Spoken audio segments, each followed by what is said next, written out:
Nós vamos meditar essa noite no tema santificação e maturidade cristã. Os irmãos que estão nos visitando, que são aí do projeto, que estão acompanhando os irmãos do projeto, nós estamos numa série de mensagens aqui na igreja, onde nós estamos discutindo no que cremos, quem somos, o que fazemos. Nós, igreja, se fôssemos responder o que é a nossa fé, onde está alicerçada a nossa fé, que são os pontos principais da nossa fé, como nós responderíamos? Nós já falamos aqui, vou falar bem resumidamente, mas só para você ter uma ideia, nós já falamos aqui sobre a importância da palavra de Deus. Foi a primeira mensagem, da onde está estruturado, da onde nós tiramos tudo aquilo que nós cremos, a singularidade das Escrituras Sagradas, ela é infalível, a sua inspiração, a sua revelação por parte do Pai. Nós falamos um pouco sobre Deus e a Trindade, como que isso se dá e como que isso é difícil de compreensão, mas como que é assim que manifesta a nossa fé. Nós queremos em um único Deus que se revela na pessoa do Pai, do Filho e do Espírito Santo. Nós também falamos sobre a obra de Deus. Então, se esse Deus trino se revela através da sua Escritura, o que ele revela? O que ele faz? E a primeira obra que Deus faz é a criação. Deus criou todas as coisas. Em seguida nós falamos sobre o pecado, porque é assim que Deus cria todas as coisas. Há a queda do homem, né? E com o pecado a morte, e aí os desdobramentos de tudo isso, nós já discutimos isso. E falamos também na última mensagem sobre Cristo e a salvação, e a solução de Deus para o pecado, enviar o seu único Filho para morrer e nos perdoar. E hoje nós vamos continuar daqui. Então, uma vez que nós cremos que Jesus foi enviado por Deus para solucionar o problema do pecado, uma vez que nós entregamos a nossa vida ao Senhor, nos arrependemos, falamos tudo isso na mensagem passada, o que acontece daqui para frente? Quais são os próximos passos que nós devemos dar? O que o Senhor quer de nós?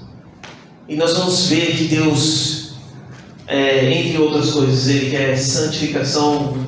1 Tessalonicenses 4:3 vai dizer: pois esta é a vontade de Deus, a vossa santificação. Vamos definir então o que é santificação. É ser transformado à imagem de Cristo. Nessa definição nós também já estabelecemos o objetivo.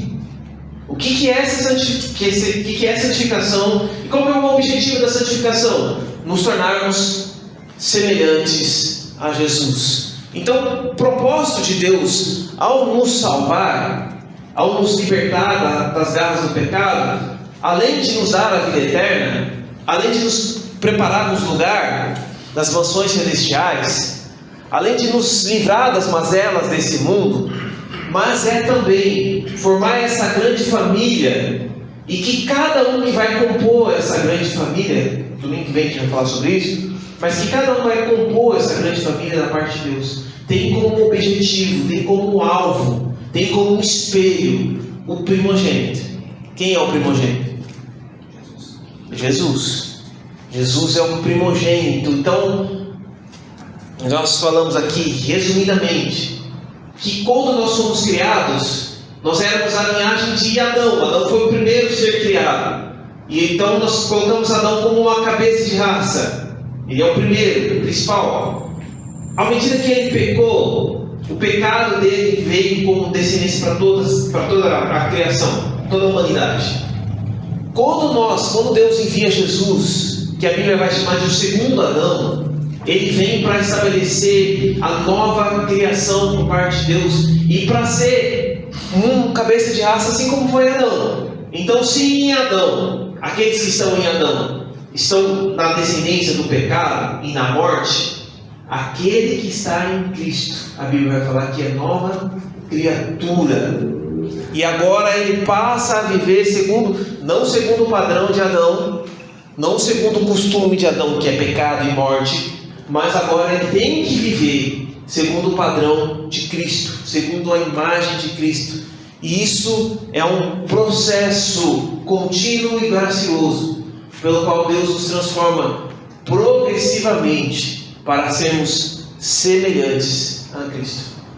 2 Coríntios 3:18 vai dizer: somos transformados de glória em glória. Ou seja, é todo dia, é um processo evolutivo. A gente vai falar um pouco mais com calma. Berkhoff traz uma definição sobre santificação interessante, importante para nós. A santificação é a graciosa e contínua operação do Espírito Santo, pelo qual ele liberta o pecador, justificado da corrupção do pecado, renova toda a sua natureza à imagem de Deus e o capacita para praticar boas obras. Então vamos entender que vou voltar ao exemplo. Na mensagem passada, eu dei o exemplo da Letícia. Como ela não está aqui, eu vou usar um personagem fictício aqui para a gente entender. Então vamos colocar aqui o Manuel, só para falar, é um nome fictício, só para a gente entender. O Manuel, ele cresceu, ele viveu uma vida de pecado, porque ele não conhecia Deus, segundo Adão, o pecado já está na natureza pecaminosa no seu coração, e ele viveu a sua vida normal. Mas um dia, a graça de Cristo se revela para ele. Um dia ele escuta a mensagem, ele ouve a pregação, e a fé entra no seu coração, a graça se abre para ele, ele entende aquilo que está sendo dito, ele abre o seu coração, ele aceita pela fé essa graça de Deus, e ele é salvo. Nesse momento que nós falamos, é que acontece a justificação. O que é a justificação? Onde Cristo toma sobre si os pecados do Manuel e entrega para o Manuel a sua justiça. Então, a partir daquele momento que ele se arrependeu, que ele entregou sua vida a Jesus, aos olhos de Deus, Deus olha para o Manuel como alguém justo, não por aquilo que o Manuel fez, mas pelo que Cristo fez. Porque esse é o efeito da morte de Jesus. Ele tomou sobre si os nossos pecados, todo o nosso castigo que nós merecíamos, no caso do Manuel, o castigo que o Manuel merecia, a morte que o Manuel merecia, Jesus levou sobre si, mas não somente isso, deu para o Manuel a sua justiça. Então, o Manuel, nesse momento da sua conversão, ele é justificado. Isso é a justificação. Com a justificação entra então a santificação. A partir desse momento que ele recebeu o Cristo, que ele foi justificado, ele foi regenerado, ele foi adotado como filho por parte de Deus, ele foi reconciliado, agora não existe mais barreiras entre ele e Deus. Começa-se então o que nós vamos chamar desse processo de santificação.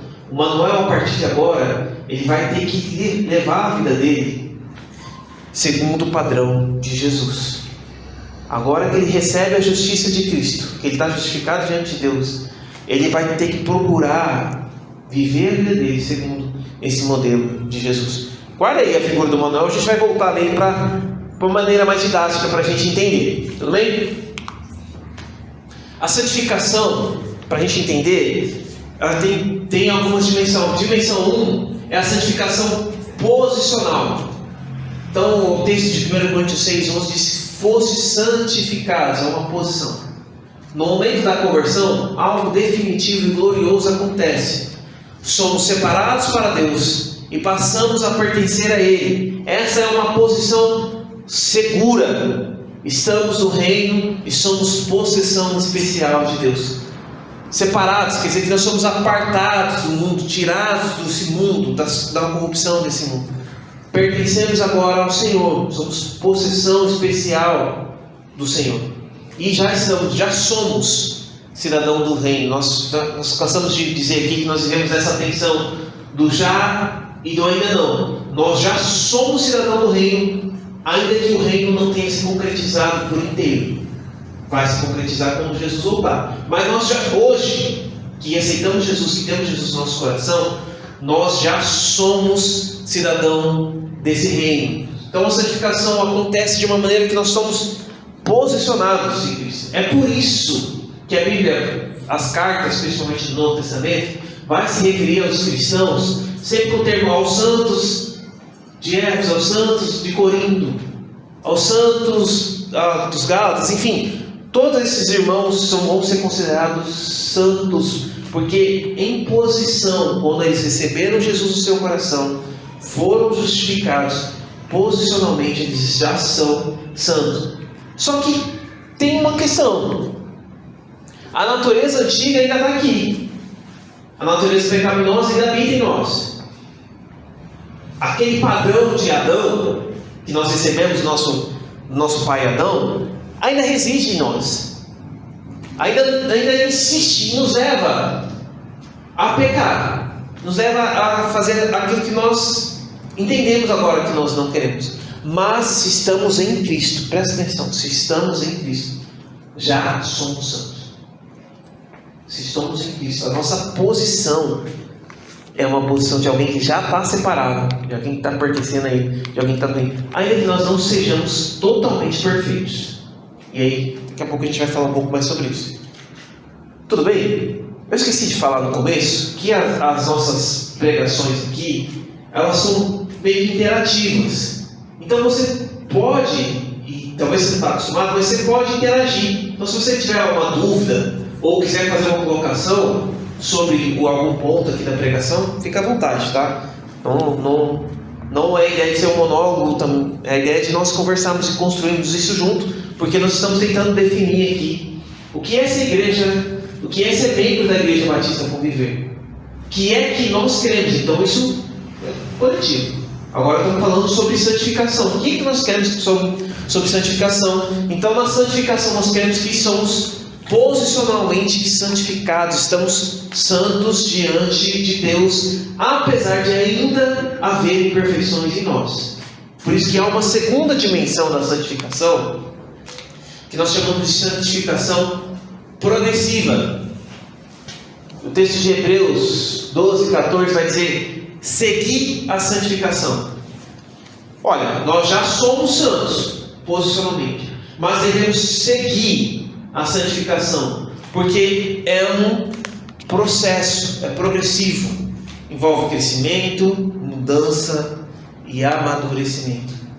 A santificação é um processo contínuo que acontece ao longo de toda a vida cristã. Não é um evento pontual, mas uma jornada de crescimento, mudança e amadurecimento espiritual no cotidiano. O crente cresce cada vez mais em santidade, não por esforço próprio, mas pela obra do Espírito Santo. Daqui a pouco a gente vai falar sobre isso, que o conduz de glória em glória. Então é um processo. Então você, posicionalmente, você recebeu Jesus. Vou voltar lá para o exemplo do Manuel.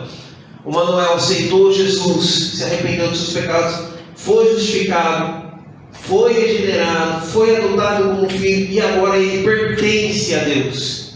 Ele é do Senhor e posicionalmente ele é santo. Mas a partir daquele momento, ele tem que viver essa vida progressiva de santificação.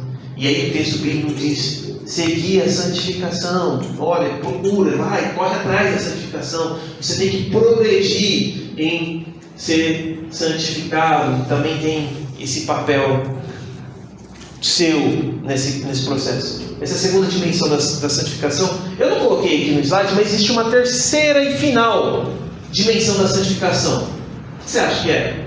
Então, tem a santificação, podemos dizer a santificação inicial, nós somos posicionados, feitos santo, ainda aqui nessa terra. O segundo momento, que é o momento que nós estamos vivendo agora, que é o momento de santificação progressiva, que nós devemos procurar ser santificado. E um terceiro e último momento da santificação, que é quando nós seremos, quem sabe me dizer? Transformados. A Bíblia tem um termo mais é transformado, mas é um termo mais bonitinho. Glorificados. É o final. É glorificado. Nós chamamos de glorificação, que é quando de fato Jesus voltar. E aí vai ter nós podemos dizer a santificação final, que nós seremos glorificados, e aí não vai ter mais pecado, não vai ter mais possibilidade de pecado, não vai ter mais tristeza, não vai ter mais dor. Nossos corpos serão transformados, né? Nós ressuscitaremos, os mortos ressuscitarão, e aqueles que estiverem vivos terão seus corpos transformados, glorificados. Tudo bem? Ok? A santificação, como que ela acontece? Ela é uma obra de Deus pelo Espírito Santo. Filipenses 2,13 vai dizer que é Deus quem efetua em vós, tanto querer quanto efetuar. Gálatas 5,16, Paulo vai orientar aqueles cristãos a andar no Espírito e não ceder às obras da carne. Andai no Espírito, procurai as obras do Espírito. A santificação não começa em nós, ela começa em Deus, e é o Espírito Santo quem age no coração do crente, produzindo uma transformação real e profunda. É pelo sangue de Jesus, pelo Cordeiro, que nós somos purificados dos nossos pecados e temos acesso a Deus. O Espírito Santo é quem convence do pecado. O Espírito Santo ilumina, revela o que precisa ser transformado. É o Espírito Santo que transforma o nosso coração. É Ele que age internamente, renovando os nossos desejos e afetos. Isso nesse processo de santificação. Obrigado, Vamos. E é o Espírito Santo que produz o fruto, gera em nós amor, alegria, paz e todos os frutos do Espírito. É por isso que só pode ser santo quem tem o Espírito de Deus, quem foi regenerado. Mas, pastor, aquela pessoa, ela não crê em Deus, acho que é ateu, sei lá. Mas, olha, ela tem uma vida tão correta, tão certa, ela paga suas contas, ela não fala mal de ninguém. Pelo contrário, tem muito crente aí que faz fofoca. E daqui a pouco a gente vai chegar aí. Tem muito crente que é pior. Mas aquela pessoa lá parece tão boazinha, tão certinha. Mas e diante de Deus, o que acontece? O que vocês acham? Não tem arrependimento. Se não houver arrependimento, a Bíblia vai dizer que a melhor da nossa justiça é como trapo de imundícia diante de Deus. Porque, querendo ou não, por mais certo e correto que essa pessoa possa ser, ainda assim, ela tem uma natureza pecaminosa que a inclina para o pecado. E ninguém pode saber, mas Deus sabe. Existe, em algum ponto essa pessoa vai errar. Em algum ponto essa pessoa não é perfeita. Porque ninguém é. Agora, aquele que está em Cristo, ele tem algo a mais. Aí a diferença. Não que nós somos, então quer dizer que quem é da igreja, quem está lá, segue todo domingo, ele é melhor que os outros. Pelo contrário.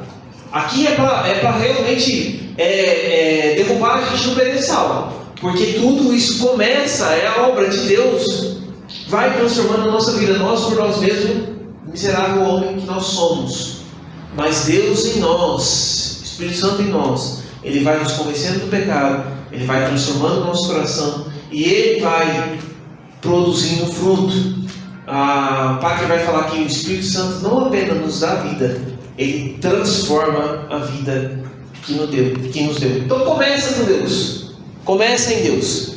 Contudo, entretanto, todavia, não tem só parte de Deus, tem também a nossa parte, responsabilidade humana e os meios de graça. Filipenses 2,12, Paulo vai orientar aquela igreja, aqueles irmãos a desenvolverem a vossa salvação. O que é desenvolvimento?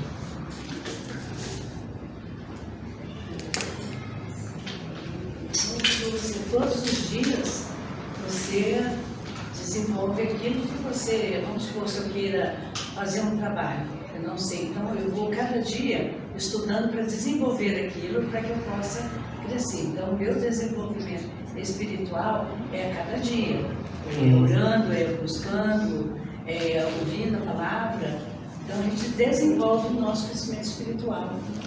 É o progressivo, é o crescimento. Por exemplo, para mim ficar fácil de falar, tenho 2 filhos pequenos e eu vou vendo o desenvolvimento. O Felipe vai fazer 4 anos agora, essa semana. E eu vou vendo, nesses 4 anos, o desenvolvimento dele. Quando ele nasceu, ele não falava. Ele não andava. Agora ele está falando até demais. mas faz parte do desenvolvimento dele. Da mesma forma, quando nós recebemos a salvação de Jesus, a justificação, a regeneração, somos adotados e tudo mais, recebemos essa graça, ela precisa ser desenvolvida. Nós precisamos progredir nisso, e isso está comigo e com você. É responsabilidade nossa.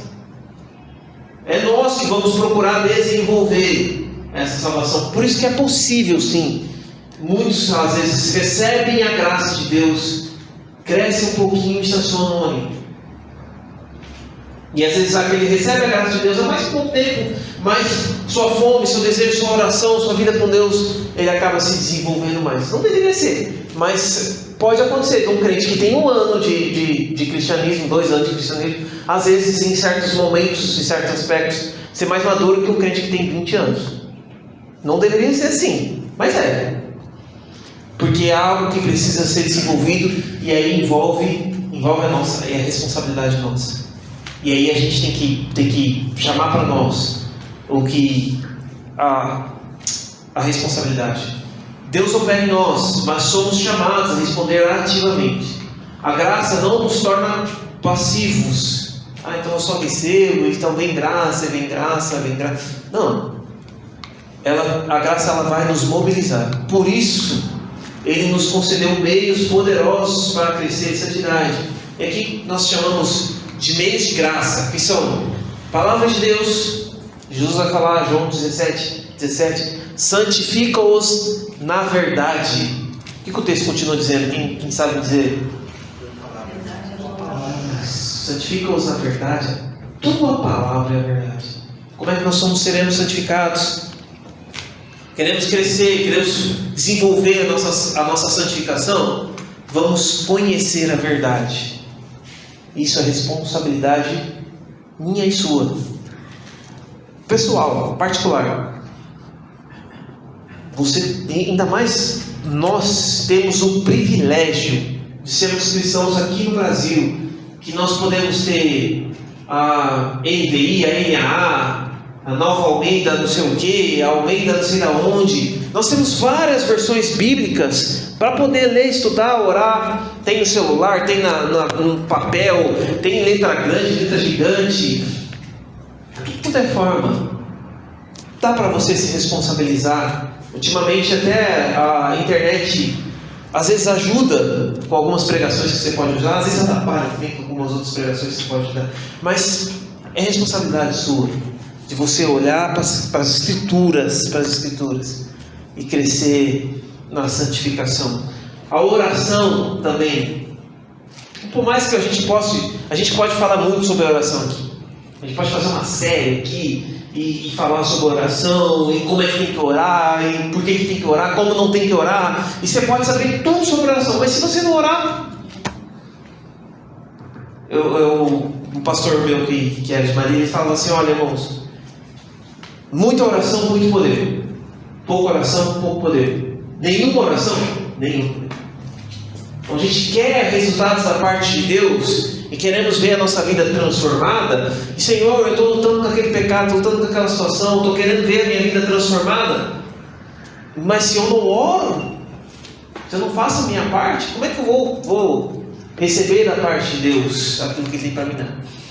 Outro meio de graça que Deus preparou para nós é a comunhão na igreja, né? O Hebreus 10, 24 diz: consideremos uns aos outros para participar do ajuntamento público, do culto, de estar juntos, porque nesse movimento que nós estamos fazendo aqui, nós também somos edificados, nós também somos transformados, nós também somos lapidados uns pelos outros, nessa vida de comunhão da igreja, com a ceia, com os louvores, com a pregação da palavra, nós somos transformados, e também na vida comunitária. E aqui nesse provérbio vai dizer que assim como o ferro afia o ferro, um amigo deve afiar o outro, um irmão deve afiar o outro. Assim é a nossa vida, nessa lida com os irmãos da fé, nós também somos doutrinados, crescemos e desenvolvemos a nossa salvação e a nossa santificação. Só que nós precisamos entender que nessa responsabilidade que nós temos de desenvolver a nossa salvação, Deus tem a parte dele, que Ele envia o Espírito Santo vai nos convencer, o Espírito Santo vai estar aqui, e o Espírito Santo faz a parte dele, você pode ter certeza. E nós temos a nossa parte, tem que procurar desenvolver, orar e tudo mais. Mas para desenvolver a nossa parte, nós não podemos esquecer que nós estamos numa luta, uma guerra interior. A Bíblia vai dizer que a carne milita contra o Espírito e o Espírito contra a carne. Gálatas 5,17. A vida cristã envolve um conflito constante e real. O pecado não some com a conversão, nós já falamos. Ele deve ser combatido com determinação e dependência do Espírito. Então, uma vez que eu recebo essa graça maravilhosa de Deus, que me ressuscita, eu estava morto, como a linguagem bíblica é essa, eu estava morto, mas a graça de Deus brilhou sobre mim, me ressuscitou, eu abri os olhos, eu entendi a vida, eu me arrependi, eu entreguei minha vida para Jesus, recebi justificação, regeneração, adoção, tenho reconciliação com o Filho, com Deus, recebi a santificação, começa a minha caminhada de santificação. O pecado, ele vai estar lá, lá no nosso interior, e a gente vai precisar lidar, e cada um vai ter seu próprio pecado. E é fácil e terrível você olhar o pecado do outro e esquecer o seu próprio pecado. Aliás, a Bíblia vai falar por que você está querendo tirar o cisto do olho do seu irmão, né? E está esquecendo a trave que está no seu olho. Então nós precisamos nessa vida de santificação constantemente olhar para dentro de nós e entender que nós estamos em guerra e precisamos matar aquilo que pode nos matar. O John Owen vai dizer essa frase que eu acho maravilhosa: esteja matando o pecado, ou o pecado estará matando você. O texto bíblico vai falar para a mortificação do pecado, né? O Romanos 8,13: mortificar os feitos do corpo. O que é mortificação?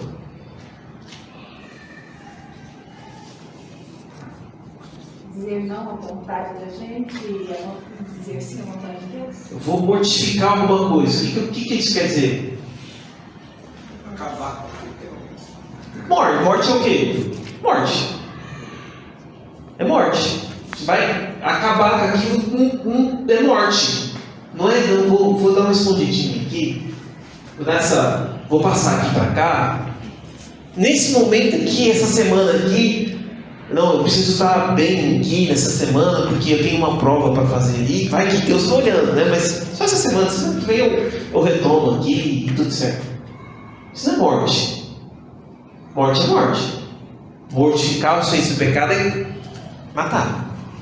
Matar o nosso ego, matar o nosso eu, dizer não para as nossas vontades, dizer não para si mesmo. E aí que isso é mais difícil, porque como que nós podemos entender da parte de Deus que nós somos de fato santificados? Interiormente a gente sabe fazer essa avaliação. O pecado vai estar lá, mas se eu consigo lutar, e o Espírito Santo vem para nos dar armas para lutar contra o pecado, porque o pecado não deve ser tolerado, ele deve ser combatido ativamente dia após dia. Isso é um sinal de que eu estou lidando com a santificação. A mortificação é um ato diário de dizer não à carne e sim ao Espírito. Uma batalha que o crente trava com a armadura que Deus provê. Eu falei isso, acho que é umas 2, 3 pregações para trás, que nós estamos em guerra, não podemos esquecer, nós estamos em guerra contra o pecado. E nós precisamos fazer guerra contra o pecado.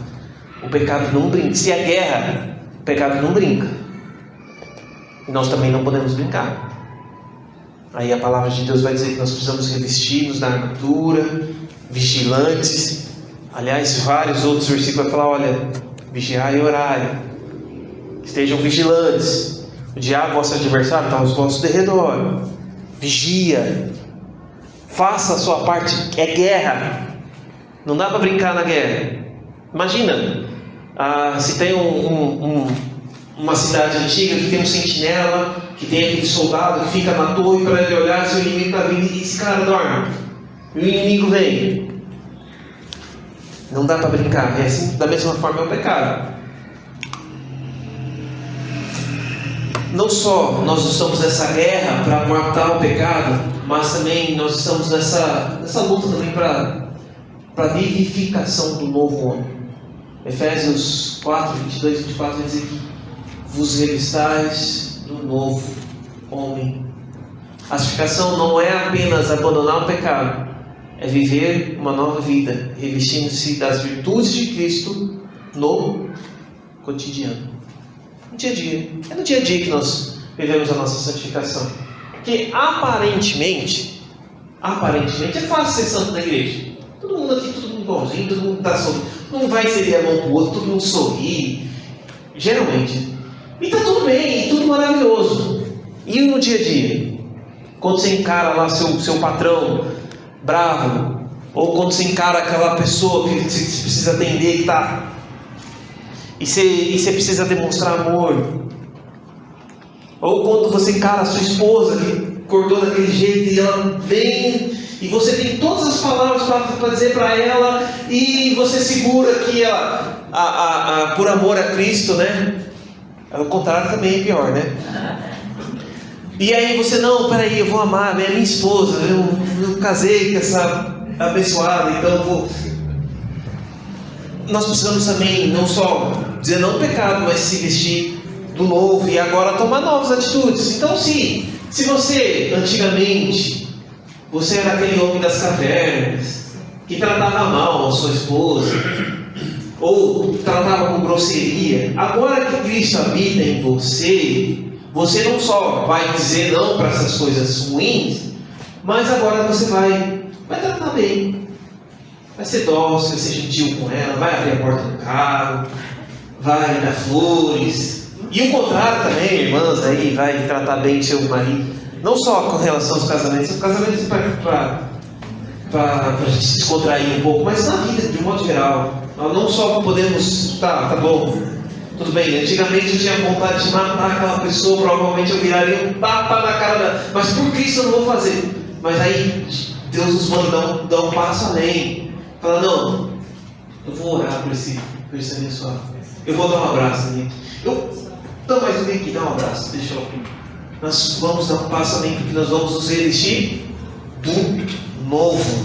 E a Bíblia vai nos chamar para viver um avivamento espiritual. Enchei-vos do Espírito. Essa é a ordem de Paulo em Efésios 5,18. A vida cristã então não deve ser fria, mecânica ou superficial, mas ela tem que ser viva, intensa e cheia do Espírito.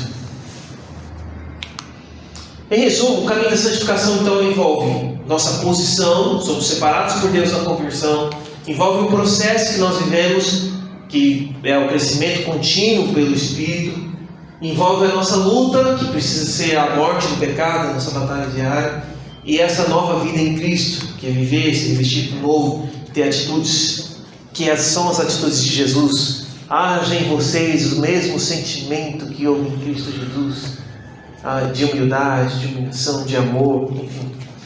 Santificação é a obra de Deus em nós, posicional na conversão progressiva ao longo da vida. Respondemos com fé, usando os meios de graça, combatendo o pecado, vivendo cheio do Espírito. Aceite a obra de Deus, use os meios de graça e combata o pecado diariamente. Essa é a parte da santificação, mas eu preciso falar também sobre maturidade.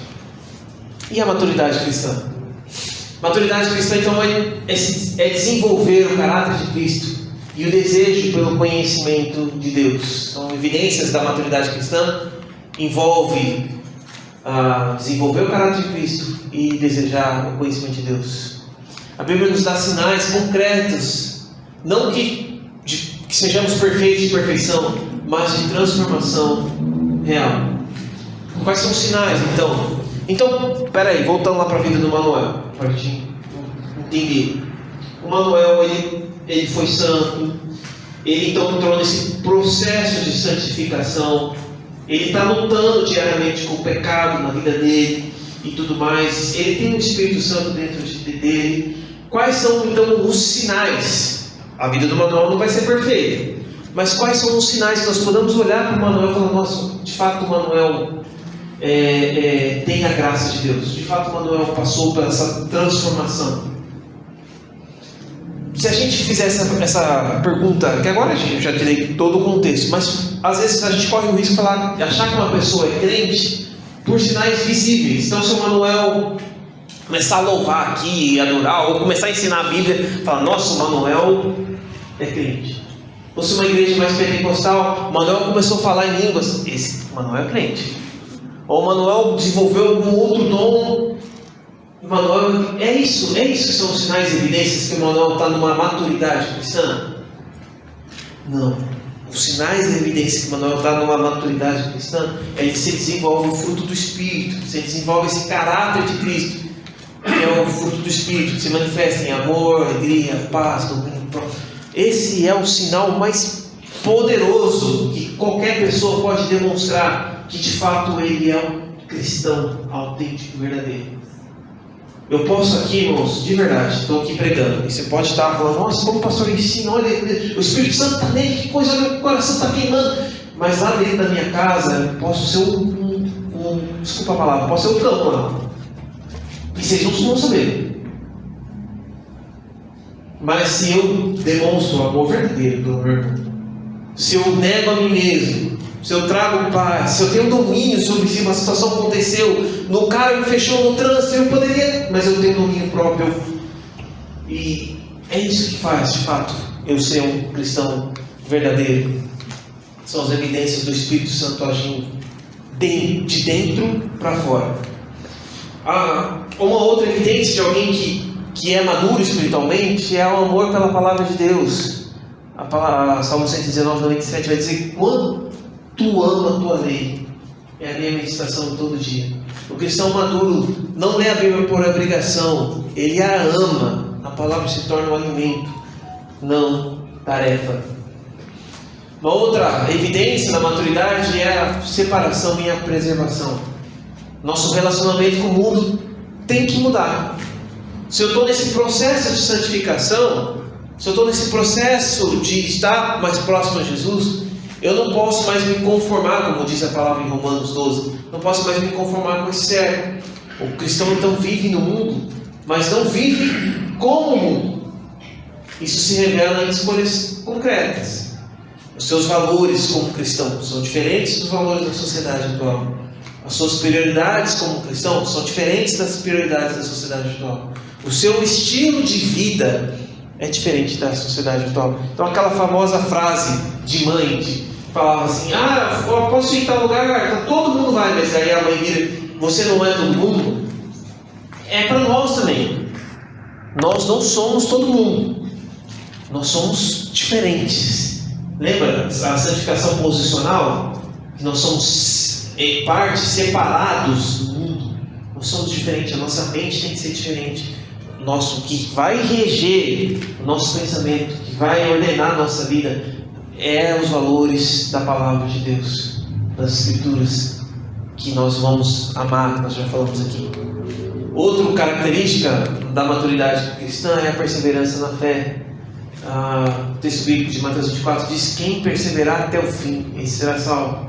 A maturidade não é intensidade momentânea, não é aquele período de fervor passageiro, é a constância ao longo do tempo, dia após dia, mesmo nas estações secas, mesmo naqueles momentos difíceis, mesmo nas tribulações, como o nosso irmão que estava ministrando louvor, que estava cantando com a gente, mesmo naqueles momentos mais duros da nossa vida, ele mantém o seu padrão, ele mantém a sua vida de oração. Não que ele seja aquela linha perfeita. A nossa linha com Deus não vai ser aquela reta assim, é só glória, né? A gente vai ter as batidas do coração, né? Vai ter esses altos e baixos, mas num todo os baixos vão ser exceções das exceções. Nós vamos estar caminhando para o alvo. Isso é maturidade cristã. Então, para finalizarmos, quero fazer 4 convites para você que deseja crescer em santidade de forma genuína e duradoura.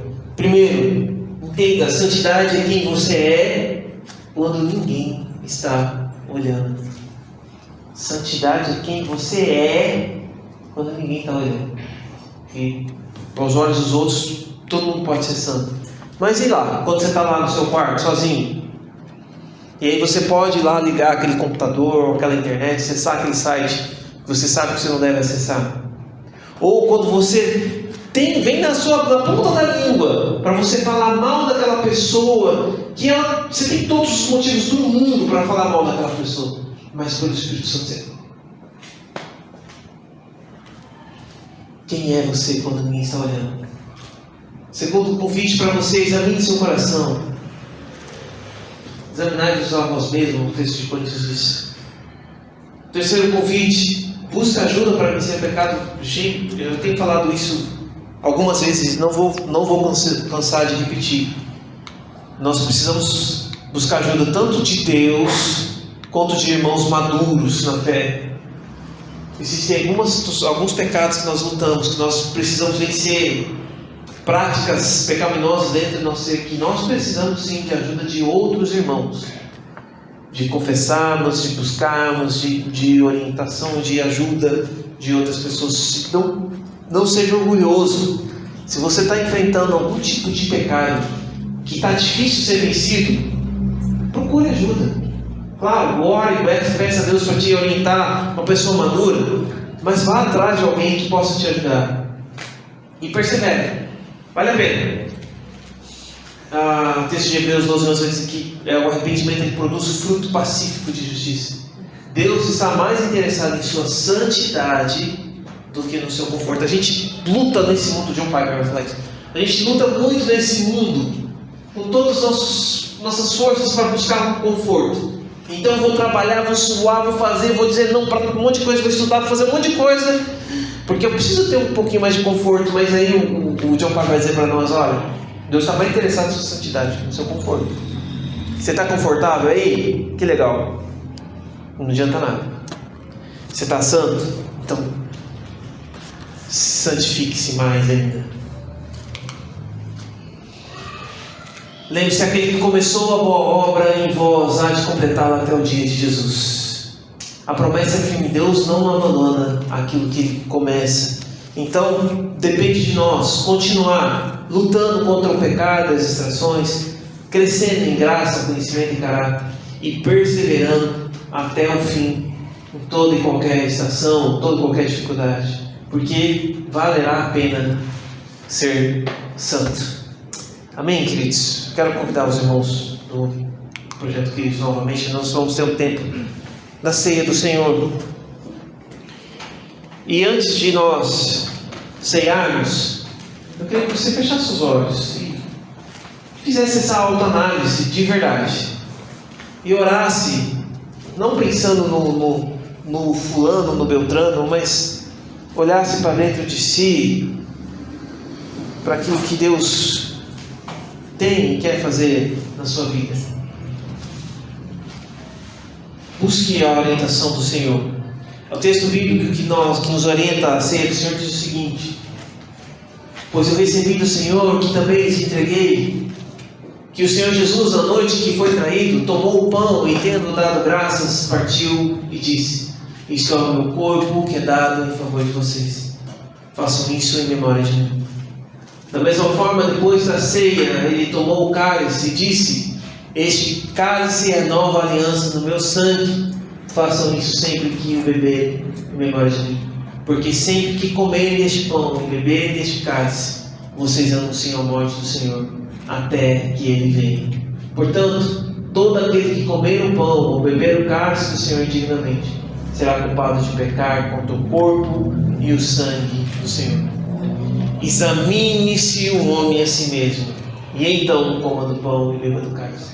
Pois quem come e bebe sem discernir o corpo do Senhor, come e bebe para sua própria condenação. Então faça isso, examine-se a si mesmo e vamos participar da ceia.